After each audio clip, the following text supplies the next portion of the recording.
The following podcast contains mature language and adult discussions.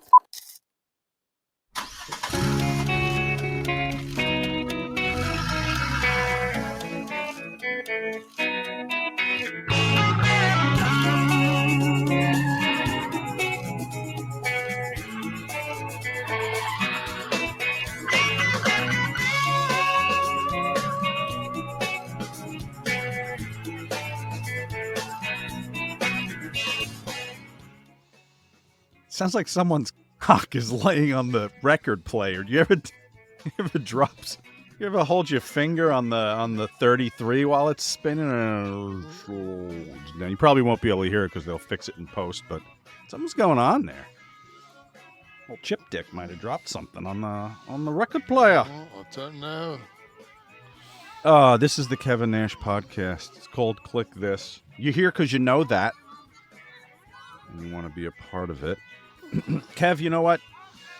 How would you like to, I felt like I woke up, I was like, I feel like I should go to New York and Arizona in the same 24-hour stretch this weekend. Do you ever have a day like that where you get up and you feel that vibe? Well, yeah, because that way there you maximize your earning potential and you minimize your time away from your injured wife. Right. How's she doing? She's good. She drove today. Cool. So, yeah. All right. Well, speedy recovery, of course. So, Kev, yeah, I have a feeling next week's show might be filled with some more Delta stories. Hopefully not. God, I hope not. Hopefully positive ones. But I feel like maybe we'll be talking about that. I've just got, man, I got a tight connect to get on that JFK flight. From drive me crazy. Just that pressure of nothing going wrong with my connecting flight, especially if I have what do you have, a couple hours? From my signing to getting on the plane, I got 2 hours. I'm in Queens. I've got to get to JFK. So what I got to do is I'll have to pack a duffel, not a duffel bag, but my a backpack in case I can't check my bag. I get there, then I can walk it on. Mm-hmm. So, which I hate. 2 hours. How close are you to? Do you know how close you're going to be to the airport? I've looked at it several different. At 7 o'clock this morning, it was 32 minutes. So Saturday at 3, I figured it'd be 25, 30 minutes. That could go either way on a weekend. Yeah. Right, well. So I just, best of luck. all you can do is the best you can. Mm-hmm. I'm sure there's a 6 a.m.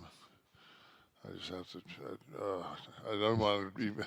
Yeah, I don't even want to fucking put that energy into the universe. Just go. Don't even think about it. At that autopilot, point, like you used to do back in the day. At that point, I'd just be looking for a flight to Daytona. I'd be wanting. Yeah, I've done that before. Well, all right. So best of luck. Let us know what happens. Yeah. And if you're, you'll be hearing this after seeing Kevin, unless you're doing the Monday deal with Kevin, because there's a Monday deal also, right? So maybe you'll be doing that the same day. Where will you be today on release day? You can try to coax some people out of the house to come see you. No, I mean I'll be at a baseball game. Oh, so that's booked already. So that's all right. Done. Okay. Last week, we talked a lot of wrestling. Got some good feedback on it. Doug, 2731, said a lot of wrestling talk this week. Love it. Brandon Bless kind of had the same vibe. He said there's a lot of wrestling broadcasts just based on wrestling, but the great thing about Sean and Kevin is they talk about everything. Okay, so it's the opposite. It's like chilling back with the bros on Saturday night. Instead, it's Monday morning. Yeah, I think we missed a little bit of the chilling and talking last episode. I think we talked a little bit too too much wrath. Well, you know what it was that we both caught both programs, and we did this week Right. too. Yeah. And there's other You know stuff to what? talk about, but Something happened, and Raw did not. It did not tape for me. this week. Yeah, so I missed Raw. Okay, well, I'll tell you. So you know what you can do? You know what you can do to watch Raw this week? Watch last week's, because it was the same fucking deal. It was like, again, a holding pattern. Now, I have a theory about this. Because the draft is coming up, are they just afraid to do anything too committal because of the placement of people coming up this weekend? Well, and not only that, they've got a ton of people that are on the IR right now. Yeah, but they had people they could have used that weren't. Yeah, but they weren't got used. a ton of people that are down. Mm-hmm. Like I heard Drew hurt his elbow. Yeah, He was on this week with Sheamus, yeah. and I think they heard the show because they did a weight joke. Did you hear about that? He said, Drew said, wow, what the exact quote was, putting back too many cheeseburgers or something like that. And Sheamus said, I could lose the weight, but you can't lose the stupid.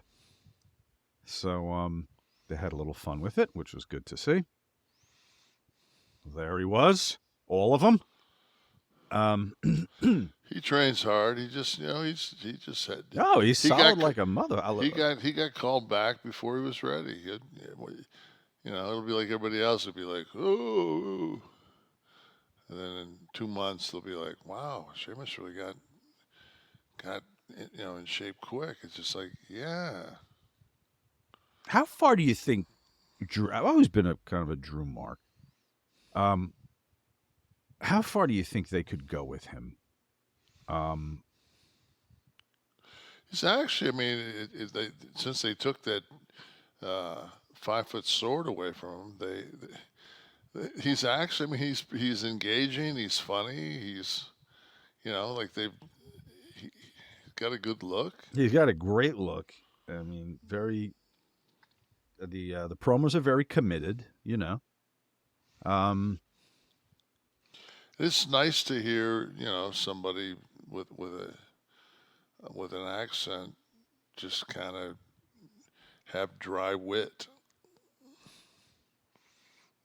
but still be deliver. So yeah, those two guys, when I came back as Diesel in the Royal Rumble in Boston, those two guys pounded me like I owed them money.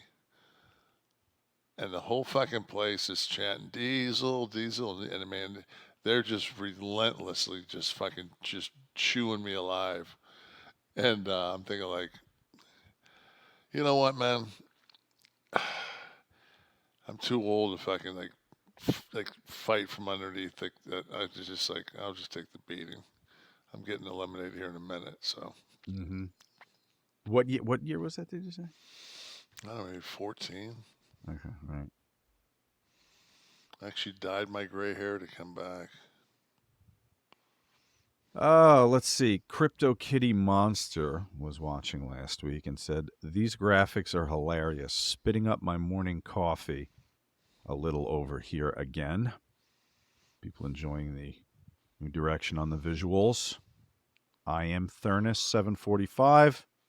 Had no idea at all that it was easier. Okay, here's a proposition for this week.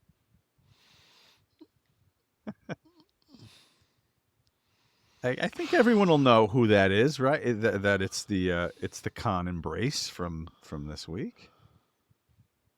Those of you listening are looking at some proofs of riveting possible riveting television. We'll get to it. Go off the air just on just.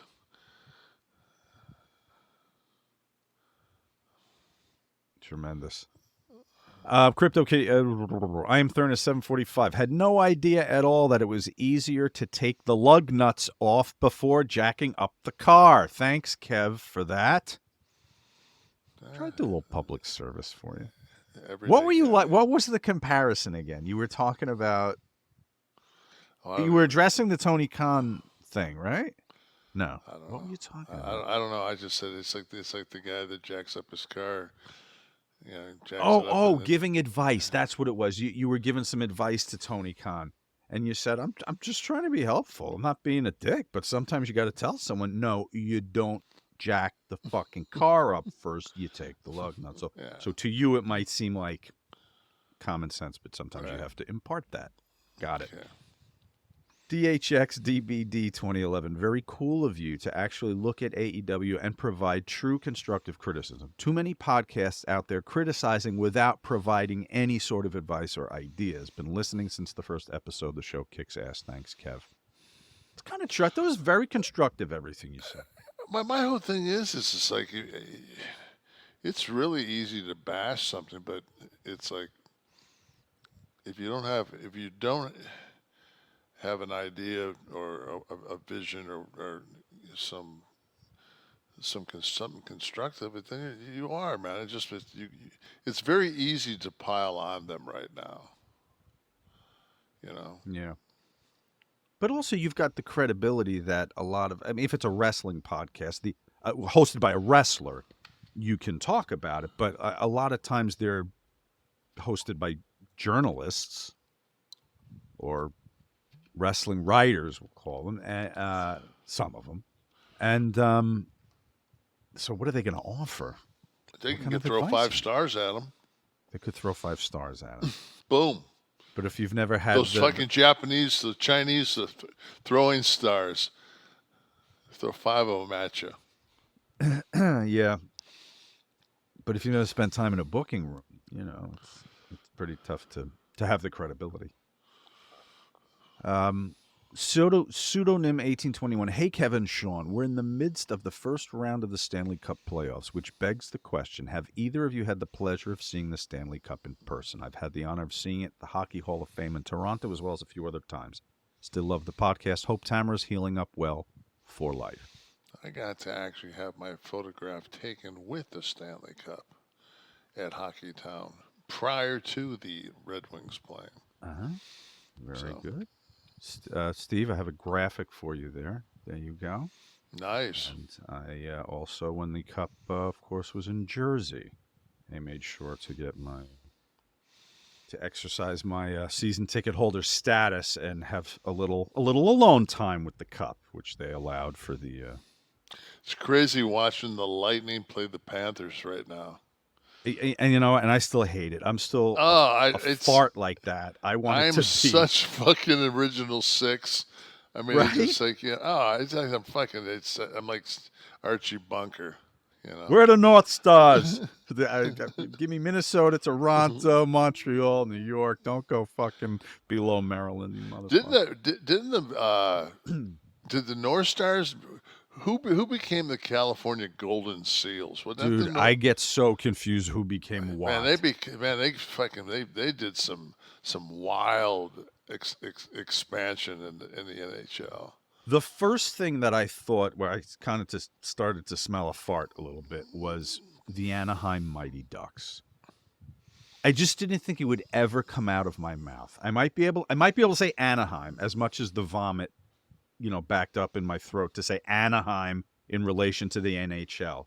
But to go further with Mighty Ducks was... Yeah, to go like just... I know they wanted to tie it into I actually auditioned for that film when I was a youngster. I get the business reason why it was... Okay, so California... So they were an expansion team. They were in the World Hockey League. And then they were California expansion. Seals, 1967.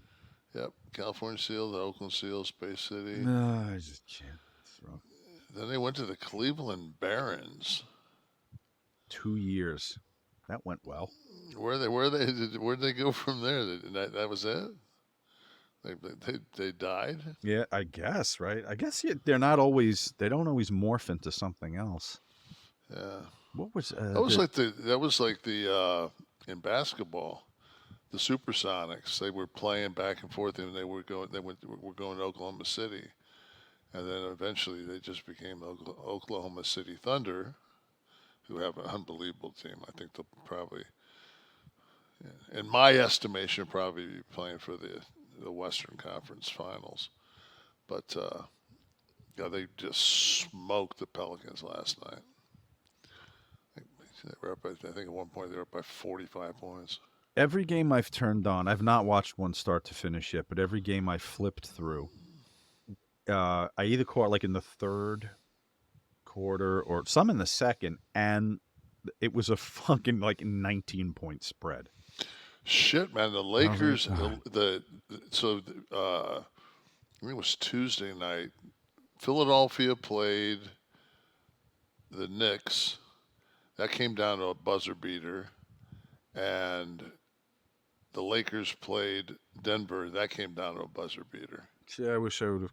Fuck both of them. That was like such a great night. Of course, both the teams that I wanted to win lost, but you know,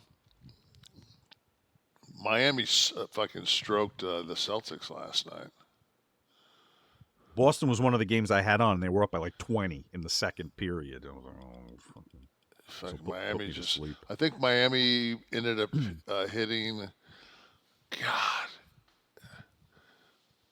What were they? 20. They hit like 67. They hit the highest percentage, I think, ever in the playoffs of their points from 3-point. Really? Like 64, 65% of their points came from 3. Boston's home record this year was ridiculous. Wasn't it like 30-something and 6 or something like that? Yeah, but their playoff record right now is like 4 and fucking 11. In the last, it's fucking brutal, their playoff record. JJ SFC says, can't believe Mark Gormley got a feature. A YouTube classic. Go with Little Wings next by him. This is, of course, the music video that was our tap out last week of Mr. Gormley standing on the clouds singing a young lady shot on the finest VHS cassettes money could buy. Silver Bullet, do you guys really agree with Russo and think that having Cody stripped of the title 24 hours after ending a 2-year storyline and a 3.5-year title reign is the right move? Come on, that's ridiculous. Why does anyone still listen to Vince Russo? Because it would have been unpredictable for a change. And I guarantee you right now they would not be kind of... I think they're kind of... My biggest question is, what are they going to do for 3 months? When, Netflix, right? When Raw ends and the Netflix deal begins. Like, where are they going to be for those 3 months? They have I'm thinking to they have got to something go, in place. Oh, I think they got to do a Little Rascals. What is that?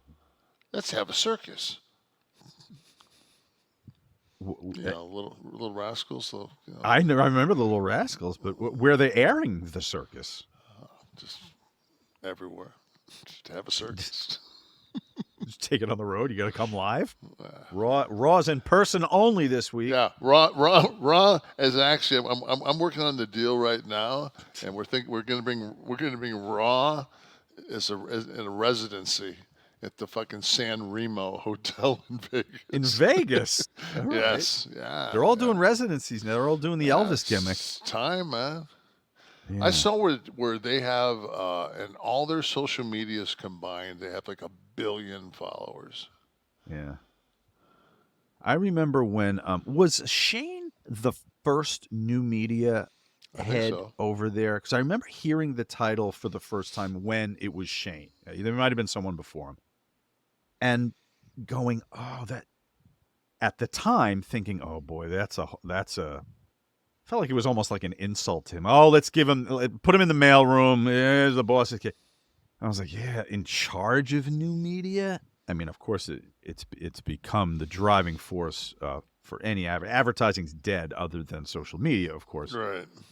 But who the hell would have seen it in like 95 when Shane was given that? But good God, the fucking machine over there. That's the book I would write about WWE. I don't really care about the scandalous stuff. No, man. I want to know how the fuck did they go from a mom and pops to fucking 100%. I would start in 83 when Vince gets it from his father, because it was formulaic for 10 years Right. before that. Nothing changed ever. Heel came in, worked 3 months with Backlund in the Garden, and then, moved on. But those little acquiring the territories, acquiring television, going national, going pay-per-view, and just commanding each of those steps. They were never behind except for 83 weeks. But that's really just kind of, when you zoom out, No, that's a blip it's on the incredible. radar. It's incredible. And the machine they have now is just ridiculous. I would love to get inside that. I will someday. We'll figure it all out. Yeah. So, I want to address the Russo thing real quick. So, I still value. I know what you're talking about with Cody and investing all this in the storyline, but you don't have a swerve. A swerve doesn't matter whether you're talking about a Hitchcock film or Ripley on Netflix, which I lick the taint of constantly off camera to have these. Kevin gave me the recommendation, and I've just been such a big fan. But you don't have a swerve, or the effect of your swerve is directly proportional to It's what really you've hard conditioned people to expect. when you find something like Ripley and you turn people onto it, and then they devour it, and then they go, "What else do you have?" And you're like, "Oh fuck, man! I gotta, like I gave my A+ fucking shit. Now it's like I got nothing." You shot the wad, man. You need a little refractory period Yeah. before you go back in. So But the Ripleys don't come along too often. no. Very high recommendation for the series by both of us. But my point is, the expectation of the viewer, whether it's wrestling or anything of suspense, if you don't have a swerve, if they in any way expect something is possible, just like you, what's your name there, Silver Bullet, think it's impossible, unfathomable to do that, is exactly why you fucking do it. Kevin, Yeah. would you do that? I mean, when I heard that that Vince brought that up, I just thought like, wow, like you talking about, because it makes sense. What happened? We talked about what happened at Mania 40 as a finish. It was just like, how was that? Like they won the tag match. They should have gotten some kind of advantage. There was no advantage. There was run-ins galore by a bunch of Hall of Fame, legends. Thank God Steve didn't show up. Because it would have been ineffective. Oh my God! The only thing left was Hulk to come down and drop a leg on somebody. If no one watched the product when Russo was booking, what people don't understand is you tuned in for wrestling because you had to see what was going to happen that week. You were the unpredictability of what was being booked, but also where they left you the week before. It was always kind of cliffhanger-esque, never wrapped up in a bow. You had to tune in to see where it was going. And I bet the talent, Kevin, when you guys would show up, and you didn't know what the hell was going to happen, there was kind of it must have been a little intriguing to see where your characters were going from creative, right?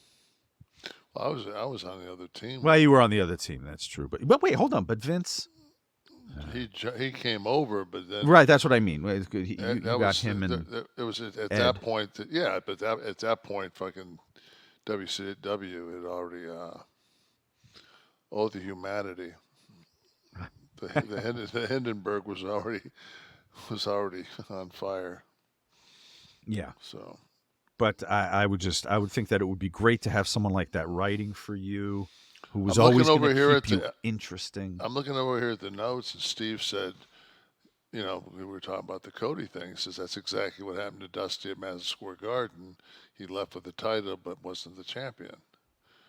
And that's what if he would have came to that TV, and Rock would have came down.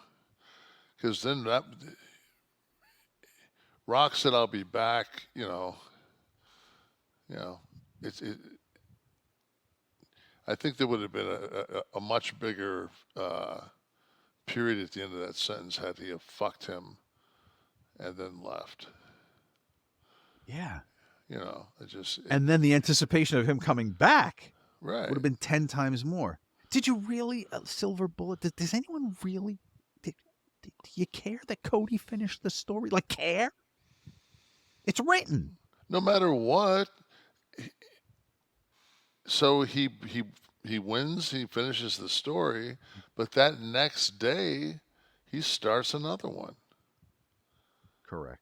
It's another story. So, I mean, what's the difference between him starting the story as being the champion or starting the story as having the evil empire steal his dream again? Would have stayed in the spotlight. Money is always going to be with the babyface chasing. Chasing, right? It's all about the chase. It's always a chase, so... Oh, and if you guys are chasing your money that seems to be flying out of your wallet, it's probably because you have a recurring subscription to something that you don't realize. Do you know that 75% of people have subscriptions that they've forgotten about? All right, before I started using Rocket Money, I didn't remember about a lot of stuff. You either have duplicate subscriptions from people in your home who have signed up for stuff you just don't remember. Gets deducted. You need a magnifying glass into your finances, and that's exactly what Rocket Money does for you. Rocket Money has been on board with us for a while and have saved so many of our listeners money.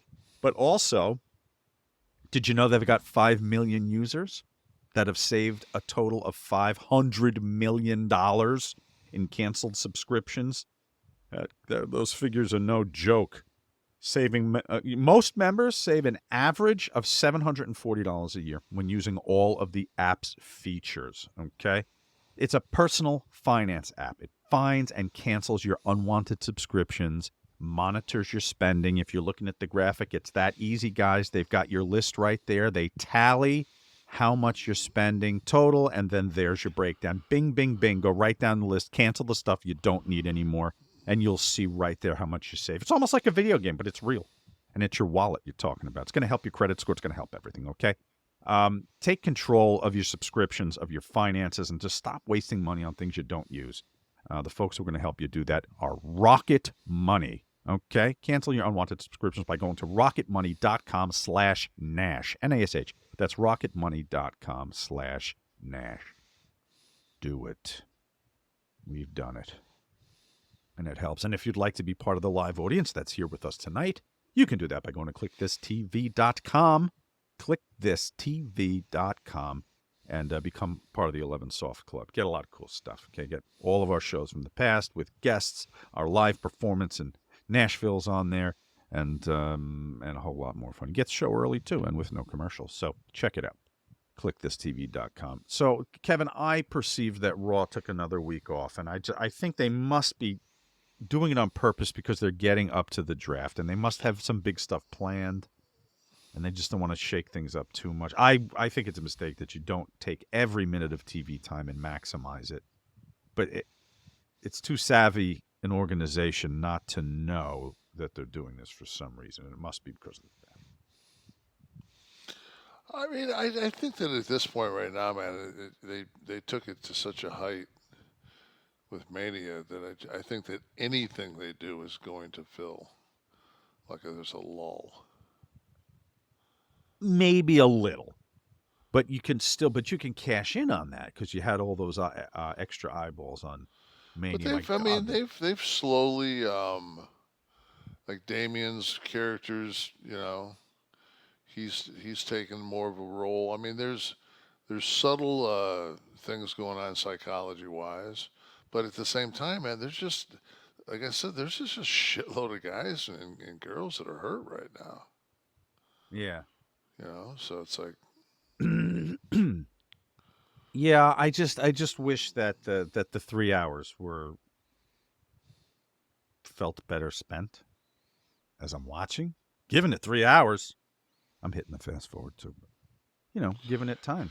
I've always said, I mean, it's asking a lot on every Monday for me to watch Titanic or Avatar or 3 hours it's a long watch. Right. I mean, that's one thing I'll say about AEW is it's like you get 2 hours and it's over with. It's like, whoa, thank God. 2 hours plus the 2X button. You can get through that. In a minute. But Did you check it out this week? Yeah, I actually did. I actually watched it this afternoon. Me too. This afternoon. They were just coming off Dynasty, where See, I didn't see Dynasty, and I heard that Osprey and Danielson had a great match. Joe lost. Joe lost to Swerve. How many goddamn belts are there? That's my problem over there. Jericho came out on that show with the Fuck the World right belt, and then you got fucking Moxley's got his own. So this is one thing. So during the Moxley fought. What was the big black dude's name? It was Crush the Super Powerhouse Hobbs. Yeah, Powerhouse Hobbs. So Will Hobbs. So they went at it, and Moxley's in good shape. This is like the best shape I've seen Moxley in a very long time. And because he kind of it seemed like he got a little bit blown up in the match at one point, and then kind of just started chugging, and he got his second wind. And but how can you possibly? And I'll just say this, and I'm not just saying Moxley, but just in general. Moxley went up on the corner and threw like 20 right hands, and then he threw rights and lefts. But did you see it? Yeah, but it was like 30 unanswered. Like name a fight. Name anything that the referee doesn't call this. That's just you're just stating like, oh, by the way, this is a complete fucking work, because there's nowhere that a referee would not fucking stop a ground and pound of 30 unanswered punches. Yeah, they were, and many were grazing shots behind the head. Was it your theory blown up? Maybe, yeah, because I usually like Moxley's work. But I just thought the spot was troubling. I wouldn't want to take any of them, but didn't come across. It didn't. The psychology of it didn't, and then we go to the credibility of the referees is just. It's unbelievable. You see the ratings for this show? No. It was 683,000 viewers, and that the previous week was 762. So this was actually the lowest Dynamite audience in 6 months since I think it was October 10th. Broadcast, which was 600. Thank God, because they missed the finger poke of doom at the end of this motherfucker. Tony Khan was attacked by Jack Perry and Bucks. Did you catch that? If you've got little ones at home, do not play the replay of that. I mean, it's just. So, let's take this from the top for a minute here. So. The logic of that, because Jack's had. Oh, what are you doing? The microphone shot? Is that what we're looking at? To take a padded microphone. Oh yeah, those foam spit guards, boy. Oh, and just to drive that to the point where it didn't even make like a thunk sound from the audio. All right. Well, he sold. Like death.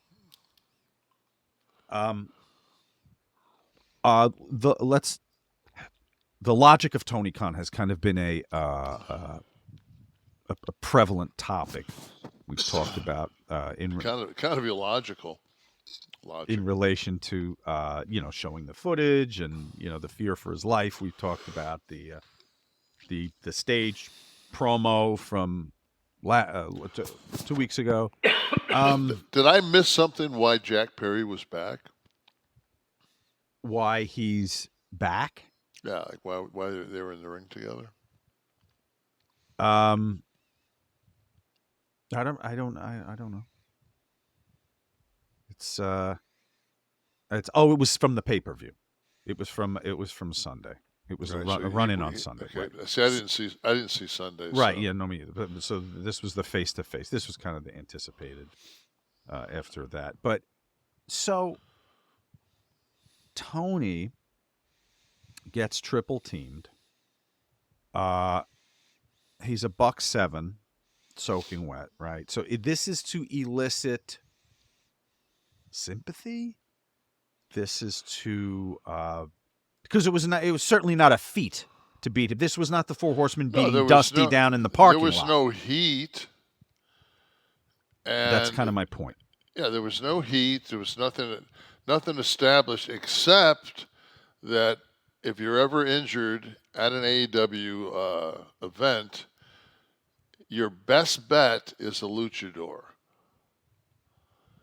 Because I mean, they come in droves. Like, your billionaire owner is laying on the mat. Down comes some guy with a mic on. He's a line producer, whatever.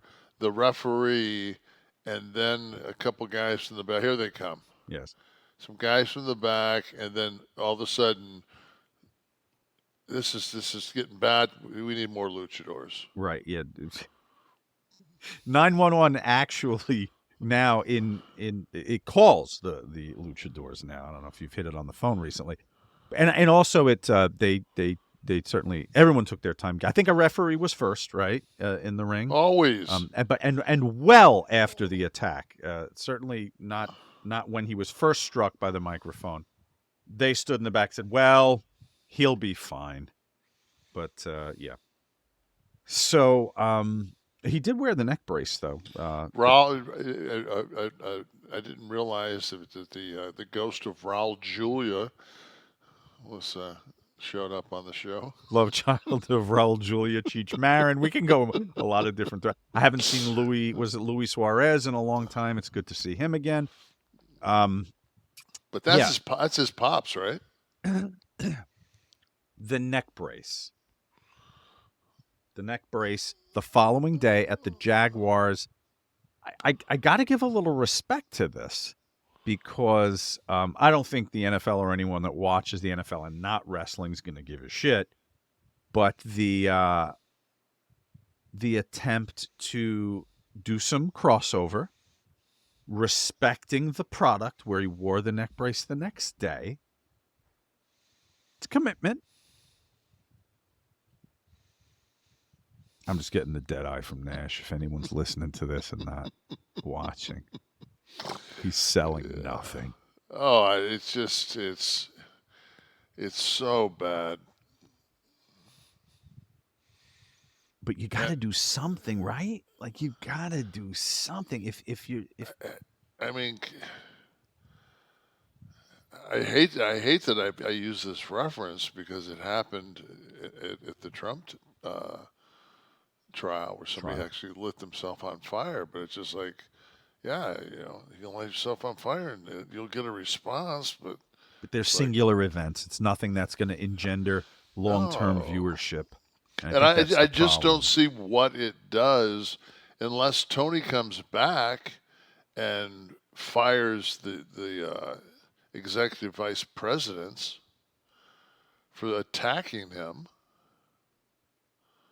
From a realism standpoint, right? He got rid of Punk. Like, you can't have a storyline that shows. A couple weeks earlier, they showed the Punk Perry altercation, which was nothing. Mm-hmm. that was enough to get rid of Phil. So they show that it was really a bad call, and then you tangle the Bucks in that, and their psychology being that they couldn't win at Wembley because they were so upset over this display of just absolute barbaric violence backstage before their match, to turn around and have Perry come back in, who was part of the vicious beatdown from CM Punk, and to have him attack the owner in the ring with a padded microphone. And I mean, I haven't seen somebody go down that hard since Oswald. I mean, little did I know that Jack Perry was a Dallas nightclub owner. Mm-hmm. And then you have the Bucks come down, and the pile. And then they do the incredible pile driver, where Tony is just, I mean, he couldn't have been, if he was a skin tag on that fucking young buck, he wouldn't have been any He would have been snugger. less attached Yeah, than he was. I mean, it was unbelievable. He looks like a terrified koala on a eucalyptus so tree. At what point does this become like, well, why would you do this? Because you were just saying how upset you were over Punk doing this. Now, the only thing that Tony has is he has to fire them all. Right. For exposing his ankles. Exactly. I mean, it's just. There they are. Where are they going? And never steal the NWO's throwing it to anybody. Oh, did you see that? Right there? Yeah. Yeah. I noticed that too. It's an homage. It's a compliment. I'm getting the dead eye again. So, all right. So Tony. What is that guy's name? Rainmaker or something like that? Yes. Not Kimba. Okada. No, Okada. So we learned from history, right? NWO, anything you look at. The best way to draw eyeballs to a product that already exists, that's maybe languishing, is with talent. And luring talent over, and then being able to use them the right way, right? That's the long term. How are we going to use these guys? But to get the eyeballs initially, right? Throw your money at some folks and that can bring eyeballs. Are you going with? Are you going to tie this all into the federal the non-compete? I'm going to tie the release of Von Wagner to that in a few minutes. But before that, since you were a part of the biggest talent raid and the impossible dream that it did, unseating Vince for so long, who should Tony Khan go into the coffers for and do an NWO-like pilfering? Because you'd have to go for the money. You're not going for the houses. Well, you're going into the Dungeon of Doom. I mean, you're doing it just like me and Scott did. Right. So you'd need a huge leap of faith from some pricey talent. You would need, you'd need Mahomes money. Who's going to take it? He's got it. Yeah, but who's going to take it?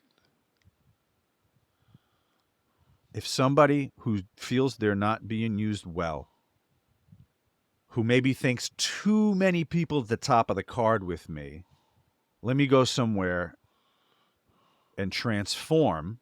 I don't know if that's unrealistic to say. Why did you go? Money. Yeah, but it wasn't to work with the Shockmaster. No, it wasn't. It wasn't as much the money as it was that my wife was 6 months pregnant, and I had just got done working like 320 days that year. Money was huge, but being home half the year, And then on top of that, it was guaranteed money, and it's really hard to do your finances, uh, when you don't know what you have coming in. Okay, so there's no reason he couldn't do that. He couldn't make a schedule arrangement with somebody, 2 people maybe. Yeah, but everybody that he could get his hands on, they haven't done anything with. Oh, couldn't get their hands on because of the non-compete, you mean? Well, there's no non. I mean, once they ask for their out of their contract, there is no non-compete now. Okay, so But anybody they let go of to just go over to their TV is not going to mean anything anyway.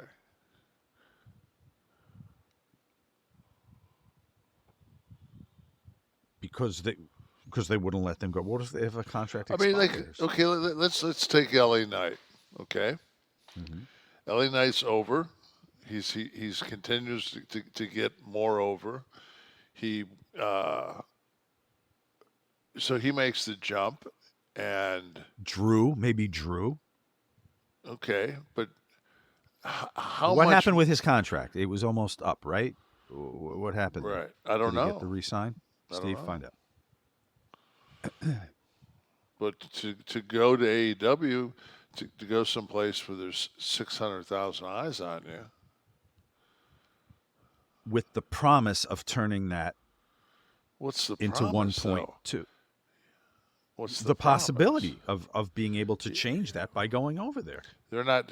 Who's going to give you? Who's going to pitch the angle to you that makes you say, okay, that could work? Jericho gives you a call. Says, hey, I see your contract's almost I up. don't know. They were chanting after he beat Hook. They were chanting retire. So I mean, I don't know if I think Taz. Shivani. I just don't think there's anybody that's going to pull you over. He's got to try something. Steve, get Austin. Make him the commissioner of the company. Pay him whatever those royalties he's getting now, whatever would be a. Would he'd still be able to collect, right? Number one, you Steve ain't doing anything every week. Right.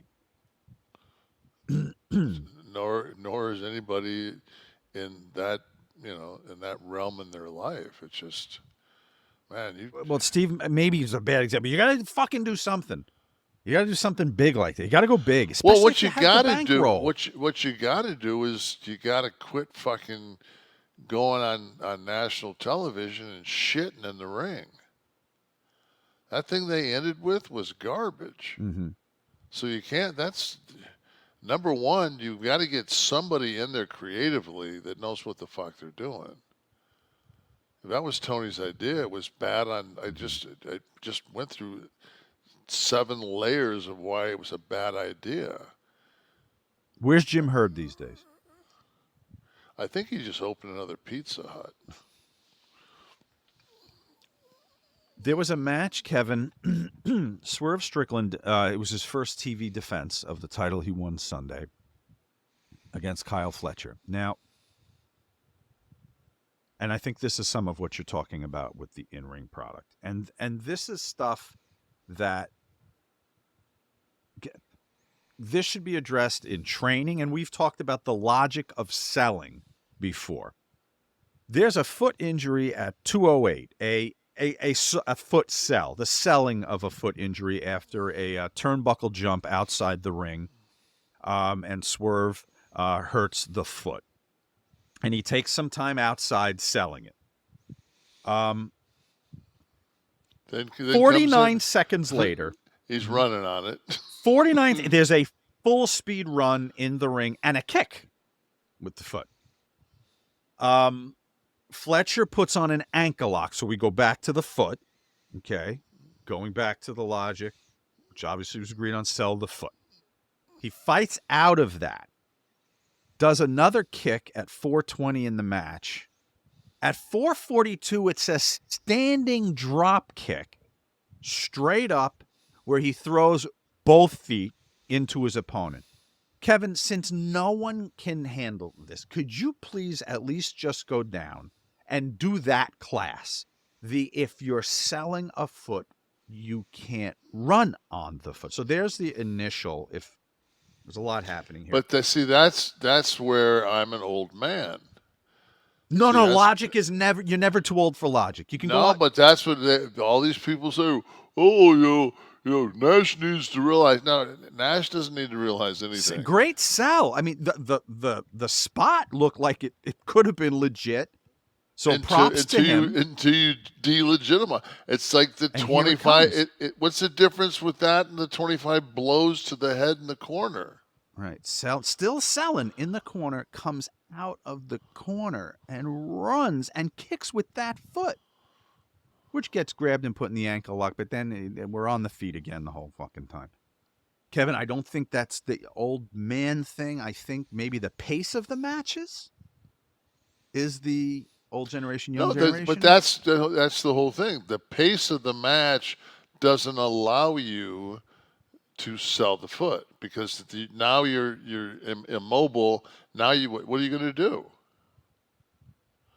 I guess it slows down a little bit. Right. So you have to look at it and say, I can't vault over the top, land on my ankle, and do the spot at a minute 12 into the match.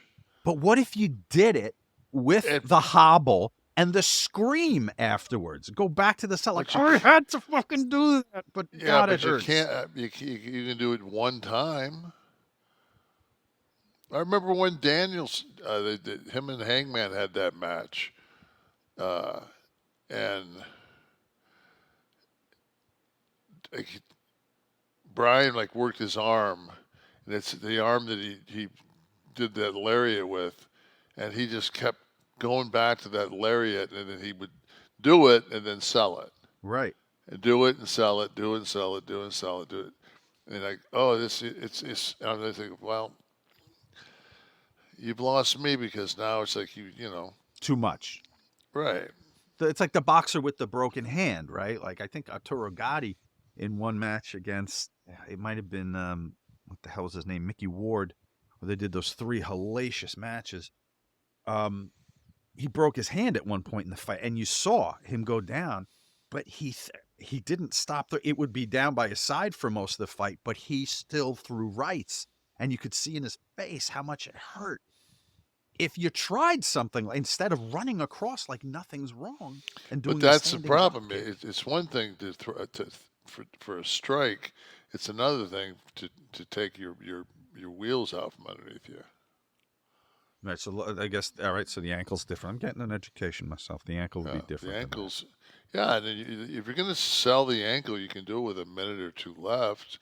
Then you just have to realize that you're going to take a beating, and out of that, you've got to come up with some kind of a, like Moxley could have done that in his match because he ended up submitting him. Mm-hmm. But you can't pound a guy in the corner for 25 unanswered blows, and then have him come out, and then it's like. Yeah, But I'm wrong. You obviously can, because I watched it.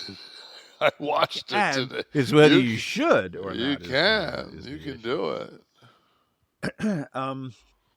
The gauntlet match, that Osprey one. That looked like going into a fifth grade, or not a fifth grade, a kindergarten, and giving 11 5-year-old kids sparklers and lighting them all at the same time and having them just run around the fucking room. Giving them plenty of sugar first, too. Yeah, load them up on sugar, put some firecrackers up their asses, and go. Just nothing is just. And this is the discussion we often have in the pre-show when we tease Wesley, who is going to propose to Will Osprey any day. I'm excited. I've never been to a gay wedding. He's an amazing talent. The timing, precision, physicality. He's an acrobat. Okay. Give me that once a card. With the execution at his level, once a card, maybe a couple of times a card. But give me that once, and I'm okay. When they set these tables up, and the double it's table like, spot, right? And then they went to the. Did you see when? What's that? Hell, I can't. Hell, I worked with the big fucker. What's the big guy's name? That's got the braids.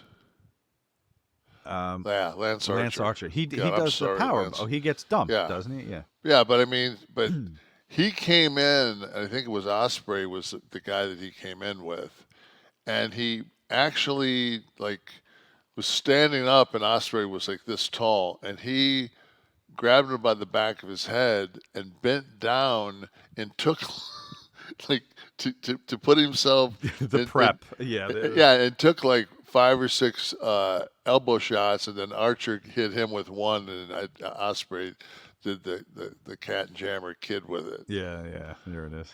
And it's just and nobody, if you don't throw an elbow like this, with this part, you throw an elbow with this. It's an elbow strike. And that's why you can't. Do you not agree on the Osprey thing? Where do you stand on this? We've talked about Cirque du Soleil a lot, but he's rather exceptional. Oh, I said you. So how do you handle it? He's the guy that I would, if I had to pick somebody to go with, and you've got to put him in. You can't put him in the Rainbow Stew match. This was a Rainbow Stew match, wasn't it? Right? So it's one of those deals where it's okay. So he's your guy, and he's the one that he gets the biggest response. So number one, you've got to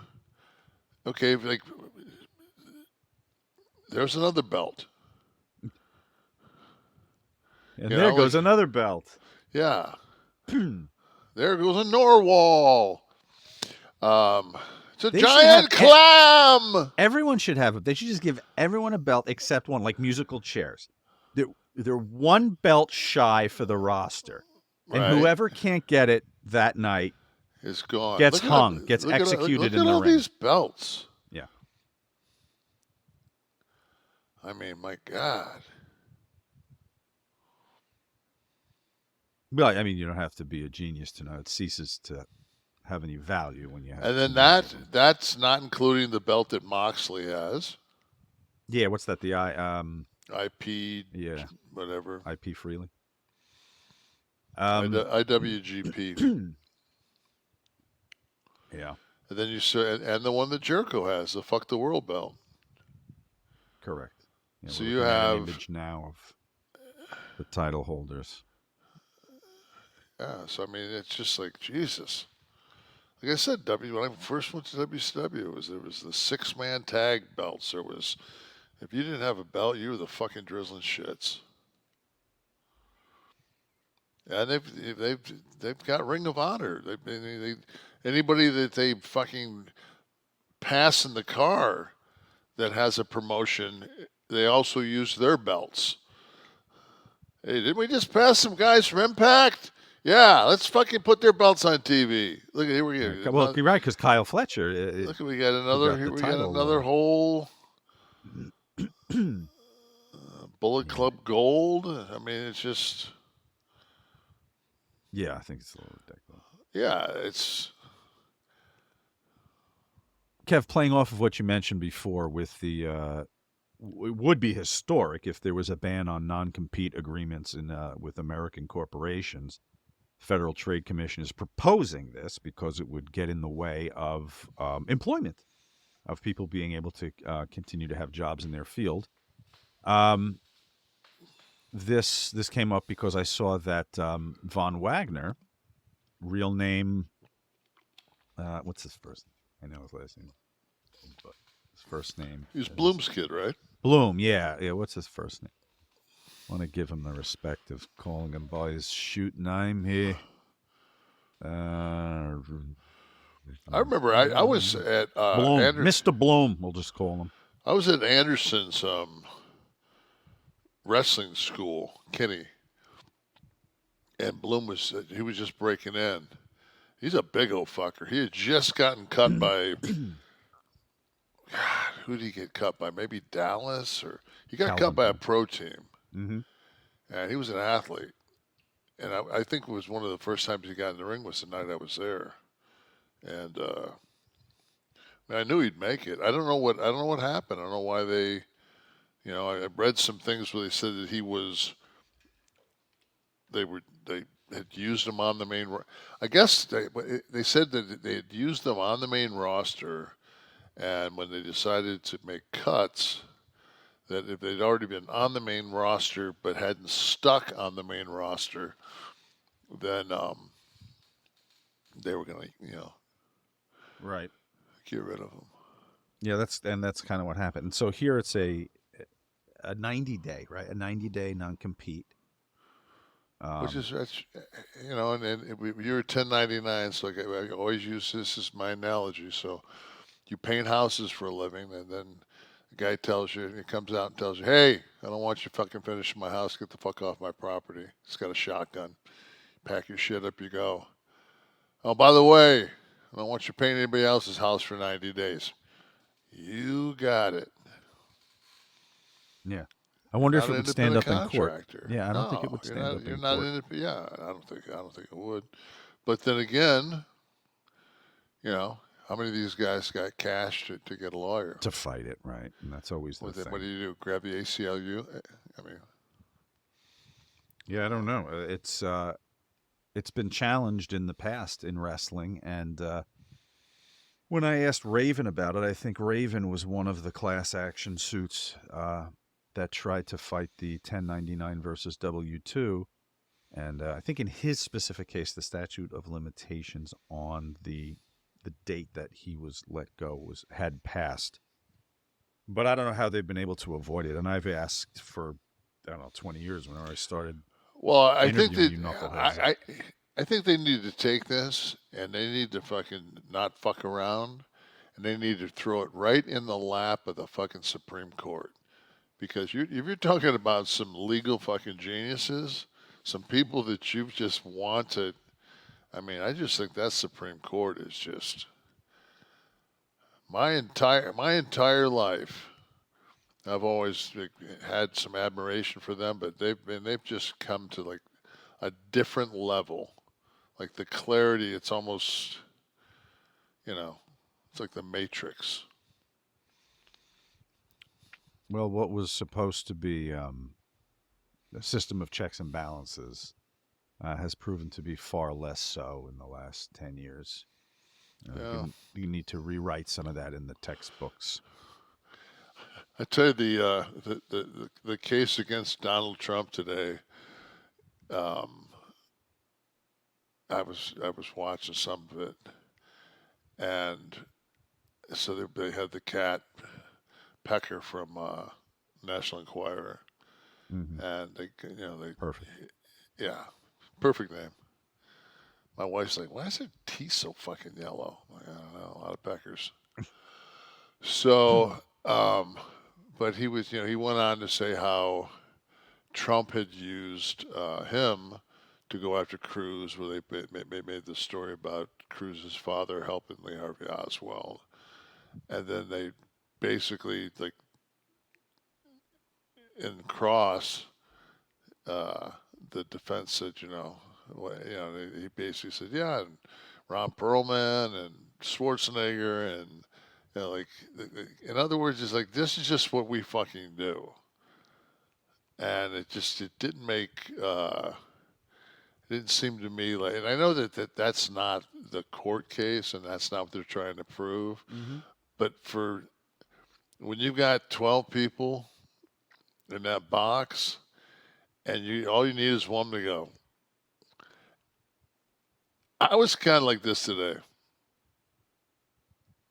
Like Right. this, you know what I mean? It's like I You only don't need to get one. You're know. right. Yeah, it's all you need, man, is one, and it's just like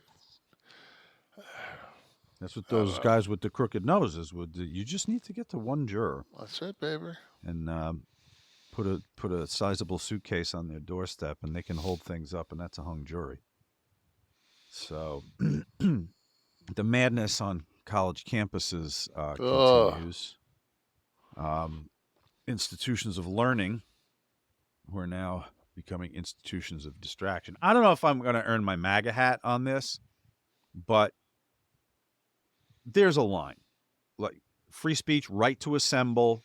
If you dig down into that, and I went to the ACLU's website today, and you get no more left side than the ACLU.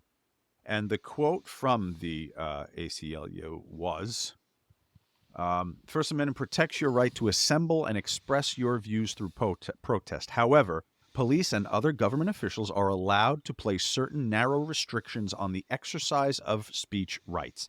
Make sure you're prepared by brushing up on your rights before heading out into the streets. And one of those limitations, very clearly stated, is the difference between public property and private property. Kevin, I cannot stand on your lawn and hold signs that say anything, Absolutely. no matter how fervently I believe in that or how right I may be. And many college campuses are private institutions, not public.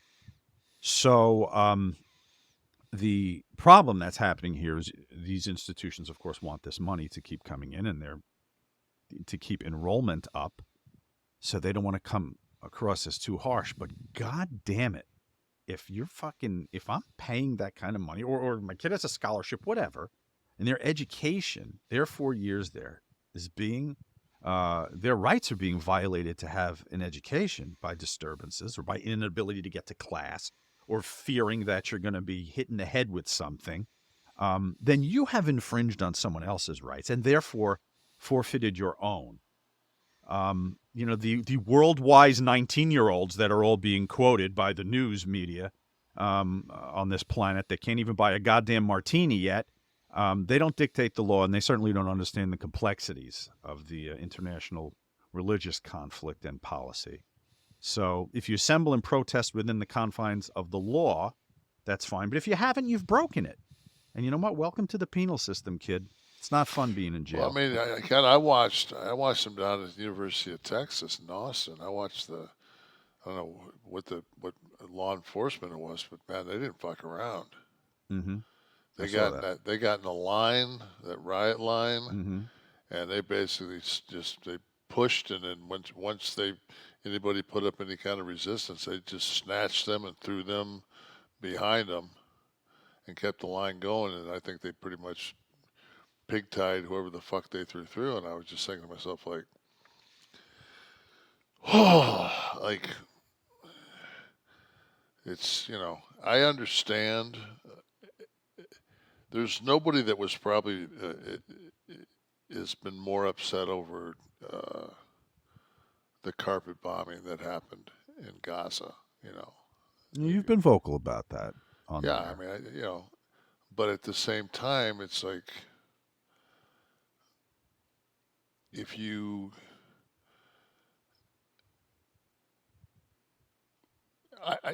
my problem is, okay, why are we, we just had the House pass the bill with the funding. Yes. And Israel was a part of that funding, but they were saying that a great deal of that funding was going to go to Gaza and to the Humanitarian refugees. aid and Right. But I'd like to see the breakdown.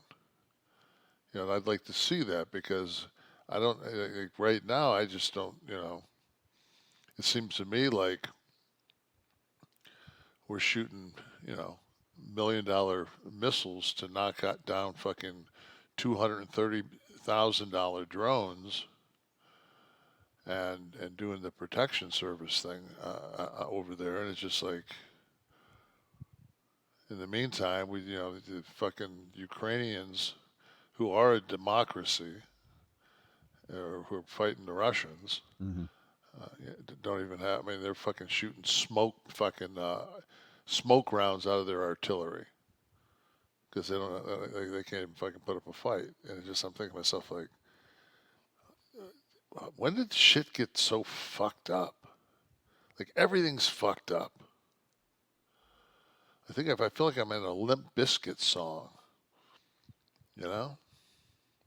So here the Okay, aid here for we go. Israel consists of 17 billion in defense, 5.2 billion to replenish and expand the missile and rocket defense system, 3.5 billion to purchase advanced weapon systems, 1 billion to enhance weapons production. So that's all very much military, the first 4 bullets that we've gotten there.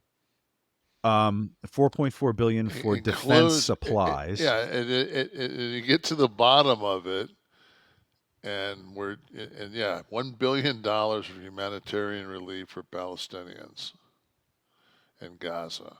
Mm-hmm.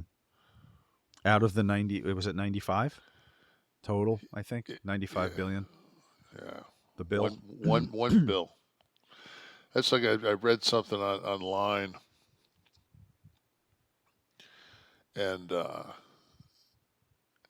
somebody said, if you're so fucking pro-Palestinian, why don't you give up your fucking tent that you've got in the middle of this campus and give it to. And he said, and why exactly do the Palestinians need tents? Because you basically carpet bombed their fucking homes. Like, this was a protester that they were talking. Yeah, they were talking to a protester that was in a tent, and they were like, "Why don't you take your tent and give it to the Palestinians if you're so pro-Palestinian?" And the fucking guy's his rebuttal was basically, and why, refresh me why they need fucking tents in Palestine. That was a really stupid question to start with. Whoever the interviewer was there. Must have been from Fox. Oof. So listen, this Kevin, your question: when did everything get so fucked up? It's funny when I watch shit now, and I things come up, or I read something and researching for a book or whatever, and I come across a newspaper, and I'm like going through the different articles in like 72 or whatever. That's been fucked up forever. It was so more easily hidden though when you didn't have access to news everywhere. And we were talking the other day, you and I, and for the quarter, Shell Oil's fucking profits were 9.4 billion, maybe, as opposed to 4.2 the first quarter of last year. Yeah, what changed? So $5 billion, but it's Biden's fault that the gas is expensive. No, it's corporate greed. There's so much fucking corporate, it's unbelievable. People just, and you said to me in that exchange that the number one issue to get the economy back on track. You said two things. You said the corporate, putting a limitation on corporate greed, and then there was a second one. There has to be a taxation. Oh, the taxation, right? There has to be taxation. I mean, if a guy making $73,000 that lives in Des Moines, Iowa, is fucking paying $22,000 in federal taxes, like, what the fuck? You can't take 30% of some. It just doesn't work. Like our tax code, you have to fucking tax corporations, and especially when they make those. Somebody, I'm sure it was bogus but they were saying something where Biden was going to have some incredible capital gain taxes that were coming along, and I did some research and I couldn't find any anything on it, and but at the same time it's just like Okay, let's just take the $5 billion for the quarter that Shell Oil made. Like, come on, man. Yeah. Four What you could do with percent, that? Yeah. 4%. You know, a little something. Nothing. Okay. And people always say, "Oh yeah, fucking." I'm telling you right now, man. When I fucking pull up to the gas pump and it's 4.09 for a gallon of premium, I'm like, fuck. And it was 4.28 or something like that a couple weeks ago. So, But if anyone cares beyond complaining at the pump or putting a stupid sticker, that was all over Florida. I'm sure when you right. pulled in, you saw them. I did this. Research what a barrel of crude is, and put that on a graph next to what the price is at the pump, and that's your fucking story. Nobody Right. will do that, though. Of course, that would No. make too much sense. Wesley informed me that what WWE is doing, they're very savvy. They have lawyers on staff. They don't say the 90 days is a non-compete. They tell you they're not going to use you for 90 days, and they'll pay you for that. So you're still there, but you can't work. As long as you're getting paid, that's fuck it. I love that deal. Stay home and get the check. Fuck, man. Where the fuck did that? How do I sign up? I got 11, 12 good years left in me at that pace. Well, that's and so like Wesley just said, if the contract expires, you can work the next day because they will have just had you off TV for 90 days forcibly, but paying you. Thank you, Wesley, for that. Our contracts go back to whacking off to the Osprey match. Before you left, before you your deal was up, you had to give them a 90-day notice in writing that you weren't going to let your deal just turn over. So, and that's why Pac couldn't join you, right? When you guys left, his turn. Rolled. Yeah. And me and Scott both sent, but I sent a letter to Vince saying that, this in no way is saying that I'm going anywhere, because it wasn't. I was just trying to, use this as negotiating. Like, I'm not going to let this flip. Let's negotiate. Mm-hmm. And there was no negotiating. Well, he couldn't match the offer was the deal, right? The company was in. No. And but it's just for these guys are sitting home, but they're not doing 90-day like jobs for 90 days like we would have had to have done. That's right. That's why they wanted the 90 days from you, so that they could job us out, get somebody over, right? Make us worthless when you jump ship. Right. No, they're just staying home and probably popping a lot of BLUECHEW and pounding it. And getting paid. And getting paid. Nothing better than that, guys. You guys remember when you were young and you could go like these youngsters do, like Von Wagner's probably going? You can get that back, my friends. You can increase performance and get that extra confidence in bed because of BLUECHEW.com. They are the unique online service that delivers the same active ingredients as Viagra, Cialis, Levitra, but in chewable tablets, fraction of the cost. You can take them anytime, day or night. Plan ahead, be ready whenever the opportunity arises. The process, it's almost as good as the pill itself. You sign up at BLUECHEW.com, consult with one of their licensed medical providers, and once you're approved, you receive your prescription within days, okay? It's all done online. No visits to the doctor's office, no awkward conversations, no waiting in line at the pharmacy. BLUECHEW's tablets are made in the USA, prepared, shipped directly to your door in discreet packaging. Guys, it works. Trust us, trust our listeners, and they want to help you have better sex. So discover your options at BLUECHEW.com. Chew it and do it. That's what they tell ya. And we've got a special deal for listeners. As we always do, try BLUECHEW for free when you use our promo code NASH at checkout. You got nothing to lose. Just pay $5 shipping. That's BLUECHEW.com, promo code NASH to receive your first month free. Visit BLUECHEW.com for more details and important safety information. And we thank BLUECHEW for sponsoring the Tap Out. Kev, in your movie viewing days and your late nights, sipping your Get Blitzed syrup, Do you ever catch Samurai Cop? A classic from back in the day. I don't know No. if you were into the karate films. This is unbelievable. From the dialogue to the cinematography, I've never seen something fail on so many levels since watching Dynamite this afternoon. The acting, the dialogue. Let's see how much you can take. Samurai Cop, ladies and gentlemen. Hello. Hi. How is he? Do you think he'd be able to ask a few questions? No way, his lips are burned. So what? He'll never be able to talk Is that again? Lindsay Oh, he'll Lohan? talk again, but you just have to give him a couple of weeks. Next time, guys, catch him in one piece. Thanks, nurse. Do you like what you see? I love what I see. Would you like to touch what you see?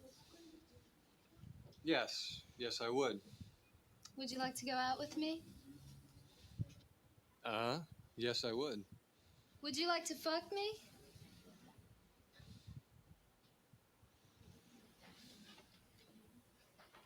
Bingo. Well, then let's see what you've got. Doesn't interest So what me. is this, AI? Nothing there. It's Nothing there? This isn't real. yes. No. Just exactly what would interest you? Something the size of a jumbo jet? Have you been circumcised? Yeah, I have. Why? Well, your doctor must have cut a big portion of it off. No, he was a good doctor. Good doctors make mistakes, too. That's why they buy insurance. Hey, don't worry. I got enough. It's big. I want bigger. Hey, I have, And he's jumping in. The brother's jumping in. He's like, all right, bigger. Stop it. Yeah. How about that? That's Don't tell not- me you're not going to find this somewhere. That's not fucking. That's AI. Samurai Cop. That's AI. Steve, find the poster somewhere for Samurai Cop. I'll look it up on IMDb and see that. Was that Lindsay Lohan? No, it couldn't have been. Looked like Lindsay Lohan. Yeah, but that would have been too old. She would have been too. She would have been too young when that was made. That looked like early '80s. There it is, ladies and gentlemen. Matt Hannon was the star that we caught right there. You have the right to remain silent. Dead silent. You have the right to remain silent until you're circumcised. Right. He was a good doctor. That's probably my favorite line. Yeah, I love when she said she needed bigger. The brother. How do you know you need bigger when you haven't even seen what you're up against? It might be a grower, not a shower. Dear Sexy, that's what it's all about here. Okay, actual letters from the Dear Abby archives. If Kevin Nash were asked to answer the letters, as opposed to Abby. First letter, Dear Sexy, my sister-in-law Charlotte's lifestyle is extravagant. She has an annual income of $500,000 plus perks. She's in her 40s, divorced for 10 years, lives in a Park Avenue condo with her live-in boyfriend. I earn $50,000 a year. My wife and I have a nice home with a pool. She drives a top-of-the-line car, has plenty of nice clothes. We enjoy sailing on a small boat. I've never denied her anything. Several times last year, my wife visited Charlotte in New York. While visiting, my wife charged things we can't afford. I suspect she's trying to keep up with Charlotte's lifestyle, which is impossible. When I point out to her that we can't afford all the expensive things she purchases, she becomes cool and annoyed with me. Trying to keep up with her sister's lifestyle is causing a rift in our once happy marriage. We're moving apart, and I don't know what to do. I love my wife, and it hurts. Hurt husband in Florida. Dude, you got to get out of this, because if not, you're destined to be on Dateline. So. He's going to lose it? Yeah. No, it's so funny. $500,000. You live in Manhattan. Oh, I was going to say a condo on Park Avenue at 5. I don't know what year this letter is, but it wasn't last year. Jeez. Which actually, if this is 20 years ago or 30 years ago, the $50,000 salary is very acceptable. I was looking the other day at a one-bedroom condo. So if it was okay, so the $50,000 has 30 years ago, 50 grand would have been 103,000. Yeah, Which would mean 500,000 would probably be what 1 million. But a one-bedroom condo in New York is, I want to think 1.2 average, 1.3. Well, Park Avenue too. I mean, yeah, I'm just saying though, average is like 1.2, 1.3. Okay. So. So what does he do? I think Hong Kong was the most expensive. What does he do? Mm-hmm. Loves his wife. I mean,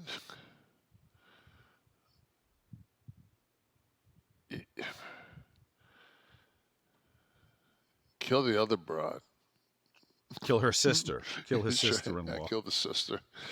No, it's fuck, man. She can't be that stupid. She had like you sit down and put a spreadsheet on the table and go, this is how much we make, this is what we have in savings, this is what we have in investments, and you just spent 11% last weekend. Like, if she's that stupid, how the fuck can you love somebody that is that stupid? It's on you. So fucking give her half and bail. Bail. Okay. Next letter, Dear Sexy, I work in a small office with about 20 people. One lady often brings homemade cookies, cakes, candies, and breads to the office. We all eat and enjoy everything she makes. Yesterday, I had to drop off some work at her home. She said she was making a batch of cookies and invited me in. Sexy, her house and kitchen were filthy. Cats everywhere, some sticking their noses in the cookie dough. All she did was push them away and continue without washing her hands. It's like Stu Hart's kitchen. Insects were crawling over stacks of unwashed dishes on the kitchen floor. I can't understand why no one became violently ill from eating what she prepared. There is no way I will ever again eat anything she brings to the office. How can I stop eating her food without explaining why? Should I tell my coworkers what I saw? I don't know how I should handle this. That's from Feeling Ill in Illinois. Yes and yes. Should you tell your co-workers? Yes. Should you not eat her shit anymore? Absolutely not. How does she do it without having to explain to this poor woman and potentially hurt her feelings? Well, if you tell everybody else, fucking just, hey, on the down low, I fucking stopped by and, you know. She brings in muffins the next day, comes up to you, says, Kev, you have first pick. Yeah, why don't you go wash your hands, you fucking filthy bitch. It's exactly what Abby said, too. Did she? In the deal, yeah. Filthy whore, she called. Oh, okay. Kevin Nash is back with you, because this is the Ask Nash segment. Hashtag Ask Nash is how you do this. On socials, we will find you. Like we did with Mr. Berger, who says, on a recent podcast, Jesse Ventura spoke about unionization of wrestlers and his beginning to speak with the WWE about a comeback. What are your thoughts on unionization, and would you see value in adding the body to commentary? Well, you were a UAW guy, so I know how you feel about it. I mean, you know what I feel about it. They'll never unionize, and because the union to get in would be Screen Actors Guild. Well, with sports entertainment, you've got the performers unions, SAG-AFTRA, but then, you've got the Players Association, NBA Players Association. So they'll never do that. The NBA gets 50% of revenue. The players. Oh, they wouldn't want to do that, certainly. But that's what I'm saying. That ain't going to happen. So. But would you treat them as athletes or as performers? No, I would treat them as performers. It's a scripted television show. Right. So residual participation, etc. Right, for television appearances. Mm-hmm. And that's something you would support if they sent a ballot to everybody involved in any way with WWE licenses. You would vote yes. I could be bought. Yeah. Chase McCoy, words from Kevin. I was only 2 years an independent wrestler, and he could tell I was nervous in his presence. He said, quote, I'm just a person, a human just like you, so relax. I've carried that with me to this day, thanks. So I guess you worked against Chase McCoy on an independent? Or just maybe you were giving him advice in the locker room or something? Okay. So he remembers and appreciates you. Well, that's true. Fernham Schnavitz the third, Jr. He's just adding extensions. Put a doctor on it next time, Fernham. Kev, you mentioned Al Snow as a great trainer for wrestlers. I've always heard that Tom Pritchard is good as well. What do you think of old Dr. Tom? I haven't been around Doc in so long that I don't know that if he's stayed current, but I know that Al's involvement with Ohio Valley has kept him. Where would you have been with Tom? WWE. He was got Body Donnas or whatever they were called. It's him and Gigolo. Oh God. Forgot about live audience. Who's here? Who wants to talk? David Van Bogelen, tax the churches. I'm for that. He also asked, what is the workers' handshake? Why was it made a thing, and why does it mean anything today? I think we touched on this last week. Yeah, it's fucking bullshit. It's just. It used to be. It was more of a territory thing, and then by the time I got in, we assholes like me bastardized it and just shook hands like dudes. So. Right. That went by the wayside, I think. Right in your era, probably. I mean, you may have had to do that to. Oh no, you had to Johnny do the other Valentine. one first. Yeah, no. Brother. Mr. Epic says, we know you love conspiracy theories. Have you ever jumped down the rabbit hole of the wealth of the Vatican? I don't think that would surprise anyone, but No. It's the earliest farming. It's.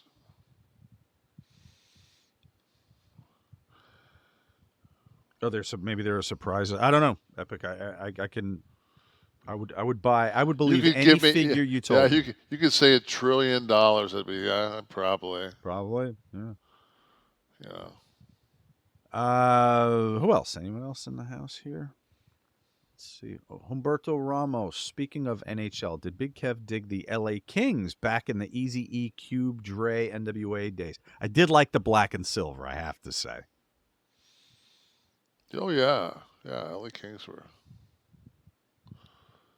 They made a wise move going to black in the 90s. Yes. Cav Manning said, okay, enough beating around the manscaped bush. Everyone wants to know, but too embarrassed to ask. How big is Kevin's hog? Is he thick like a can of soup? I'm not gay, not that there's anything wrong with it, but at that height, he had to put Lanny and Virgil to shame. I just asked them, Kev. I don't know about size, but I have been told it's perfect. Or I've been told it's pretty. I'll take having That's a pretty. creepy. I'll take having a. Well, it was Truman Capote. Did you catch that? I did watch that series. It's called The Feud. Truman Capote and the Swans. My wife watched it. I didn't watch it. Yeah, I did. Ask Tam what she thought of it. She said, well, I didn't realize he was such a fucking prick. Yeah, but the performance, that guy was so good. It was Seymour Hoffman. Oh no, he was great. He was great too. He was amazing. But someone that specific and over the top, though, it allows you to step into it a little more easily. Having to be more subtle is a little harder. Wheels has asked, kind of more subtle, like an Ed Harris Pollock. Good. I'm a Harris mark, by the way. I am too. Wheels asks, the Kliq was quite an intimidating gang. What reactions did you get when you filled up the gas in a remote village, or did everyone recognize you from WWE? No, I don't think we used to always say people would ask us, what do you guys do? We say we were strippers. We were meat in motion. That was the name of our... You had a name for the? Oh, yeah. Oh, this is unbelievable. Yeah, we I've were known you 20 years. You're telling me this is the first time? We were meat in motion. Meat in motion. Oh my God! Another guy's T-shirt. And when we used to get the vans and we get like the salt and shit on it, we'd put hose wagon on the side of the right hose wagon. So. All right, get busy designing the T-shirt. Yeah, meat in motion. Meat in motion. I got to send Pac that text after I see how he's doing. Yeah, make sure he's feeling better. All right, how about the audience? Let's wrap this up in the audience, as we always do. Our paying fans, Brandon Douglas, since the NCAA is giving Reggie Bush back his Heisman. I should have brought that up, too. Should Louisville get their national championship back? Do you think the NIL and other recent changes will overturn other vacancies? You know, step one, Reggie Bush, so we'll see. All right. Who else? Round us out. Somebody. David, did you guys see that scumbag Harvey Weinstein got his conviction overturned? I couldn't believe that. Yeah, wow. That was my... Maybe we'll cover that more in depth next week, because I was under the understanding that to introduce, you can call character witnesses that can talk about past events. The judge's decision, the way she wrote it, was that that the prior judge allowed people to talk about instances that weren't in the formal charges. Right. But it's character witness statements. People to come up and say, yeah, Nash stole all his money from me. Of course, I thought you could do that. So I'll have to drill down. What do you think, Kev? Well, we were talking today, my wife and I, and it's just like, so is he out until he has trial? Well, there's New York charges, but then there's California charges too. Yeah, but is he bondable? I think that's the judge's discretion, right? You can keep somebody without bond until their trial. I would hope. If you feel they're a danger, and that's probably what'll happen. I can't imagine him getting out. No, I don't know. It's very Kliq This is a production of Miramax, Butch and Sundance Media, produced in association with Podcast. The Weinstein Group. Weinstein Group. Remember when our checks changed from Miramax to the Weinstein Group? Well, first Disney, right? Then the Weinstein Group. Created by Tristan Nash, Kevin Nash, Sean Oliver, producer Steve Kaufman, graphics by Dominic D'Angelo, title sequence and audio edit by Wesley Burleson, theme song by Dale Oliver, technical research by Tristan Nash, copyright 2024, Butch and Sundance Media. Kev, you want to do another? Yeah, I'll be. I just got to see what Tony Khan is up to next.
Customer service never answers the thing.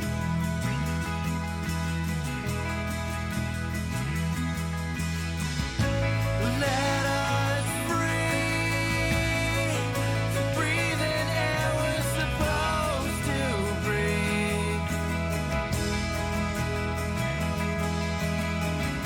Through twists and turns you've come to love me. Now I'm cold.